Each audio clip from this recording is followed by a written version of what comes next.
All right, today I'm going to talk about something that most new wholesalers and investors neglect big time.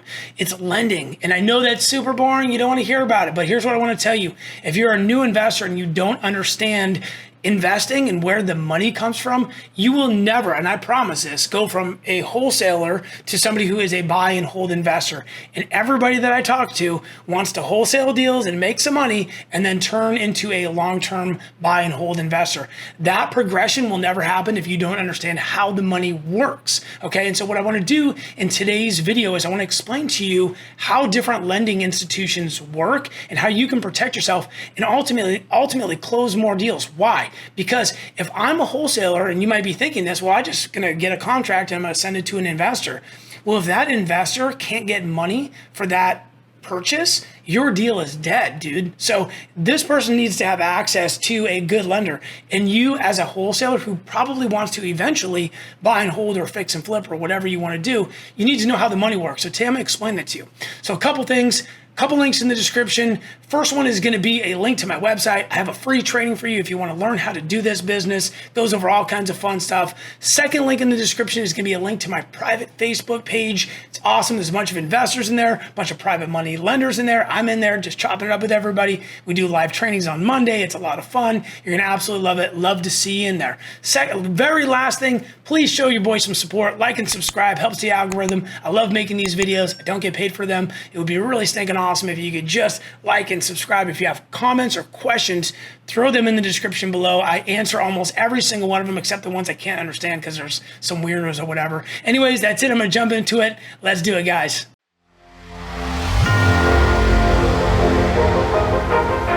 So the first thing I want to talk about is just regular mortgages. Now look, I know what you're thinking, like, dude, I don't want to talk about mortgages and interest rates and points. Like, it's so boring. It's a snooze fest. I totally get it, okay? But here's the thing.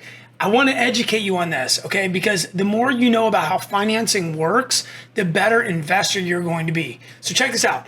First thing I want to talk about is just buying a house. Buying a house, Johnny wants to buy a house to put his family in, okay? In this scenario, what most people do is they work with big box banks. The one that like has got the diamond, you know, or the one that's got the horse and carriages or whatever. I'm actually afraid to say their name. I don't know if I can get in trouble for saying that. But what I want you to know about these particular banks is they work inside of a very, very strict box. Okay, everything has to be like very tight. Your credit score can't be below 620. They don't. If you're somebody who's self-employed and you want to do like a bank statement type loan, these guys aren't going to be able to help you. And what they do is they know Johnny sees me on every street corner. And so he trusts my brand. He saw my Super Bowl ad. He knows who we are, okay? And so and he's got money. Well, he banks with us. His money's here. So when we're talking to him about doing a mortgage, it's very easy to say, well, hey, Johnny, you know, your money's here. I got all your information, blah, blah, blah, blah, blah. We can get this done in no time, whatever.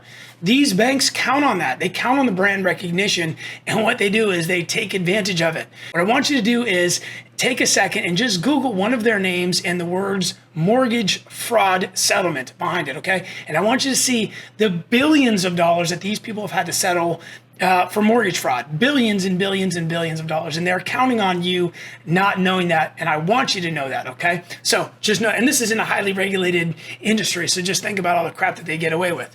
Now, working with a mortgage broker gives you the ability to go to that person, to give your information one time to one person who can go to several different banks, okay? And why is this important? You know how there's like Sam's Club and Costco and Smart and Final, okay? So you got these box stores, okay? And excuse me, they buy like sodas in, you know, like cases, and they sell them in cases.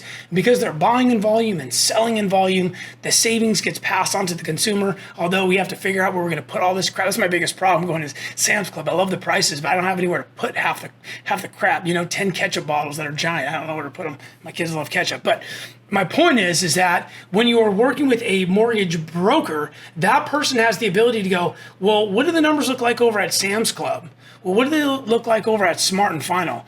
What do they look like over at Costco? They have the ability to go find the best rate at the best cost for you. Now, do they get paid? Of course they get paid, but you're still going to save more money than if you were to go to one of those box stores. And remember, this person, the broker who's doing this, your entire deal relies on their ability to get the loan done. And here's the problem a little bit when we talk about lending. This is what you should know, okay? I'm actually working, I have a deal, I put it under contract, 2 properties. I'm working with a broker who is doing the loans for my buyer. Now, this broker was working with this hard money lender over here. Okay, let's call him Sam's Club. Hey, Sam's Club, what's going on? I got this guy who wants to borrow this money, this hard money loan, blah, blah, blah, blah, blah. Here's all his paperwork. Here's what all the numbers look like. And this guy, this person that's communicating with the broker is like, oh, yeah, we can do it. We can totally do this loan. It's all good, blah, blah, blah, blah, just because they want the deal, right? They want to be able, that's how they make money. Well, at the 11th hour, this person said, oh, you know what? We don't like this thing, so sorry, we're not going to do the loan. Oh, okay. So this is a really big problem because now the entire deal collapses, right? The entire deal, because the buyer can't get money. How is the deal going to close? And this will certainly affect you as a wholesaler, okay? So understand that had my buyer gone directly to that bank, not using the broker, gone directly to the bank, he would be screwed. Because now he's like, crap, I got to go find somebody else to do this loan for me. And he would have to be calling and doing all these things. But the broker already has all of the paperwork and all that information. They immediately say, okay, you're not going to do it? Fine. I'm going to go find one of these other, Sam's Club's not going to do it? I'm going to bring it to Costco. I'm going to bring it to Smart & Final. I'm going to bring it to, whatever. And these banks, okay, that the broker can go to, there are thousands of them. And all their terms are going to be a little bit different, but at least working with the mortgage broker, we have the ability to go and get the deal closed at a different bank. And so this is where a lot of people get in trouble, because an investor will say, well, I'm just going to go work directly with the bank. I'm going to work with XYZ Financial. Well, if XYZ Financial pulls the plug at the last minute and says, hey, man, we thought we could do this, but we had to bring it to the CEO. He didn't like it, because this is what they all say. Oh, we had to bring it to the CEO. The CEO took a look at it. We didn't like X, Y, and Z. And so they kill it. Well, guess what? The buyer now is out their EMD money if they cannot close on that deal. And whose fault is it really?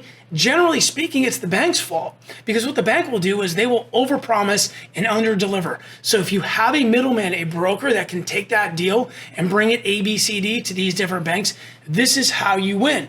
And you're going to save money. And when you can establish a relationship with somebody, a broker who knows the ins and outs of the different banks, when you get on the phone with them, what they'll say is, well, we have a bank over here that will do this. I can run it by them. We've got a bank over here that might be able to do this. I can run it by them.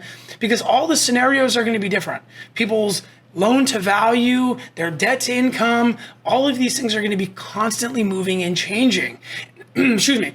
So working direct with the lender is not a great idea. They will leave you high and dry, and they don't care. I promise you, they don't care. They will yes you to death and then pull the rug last minute. So find a good broker to work with. Of course, I have an amazing broker that I work with that I can recommend you to. If you have questions, comments, or whatever, put them in the comment section. I'll for sure answer those. Don't forget to like and subscribe. I would love to answer any questions that you might have about lending and about how to work with a broker so you can close more deals. God bless. Thank you guys for tuning in.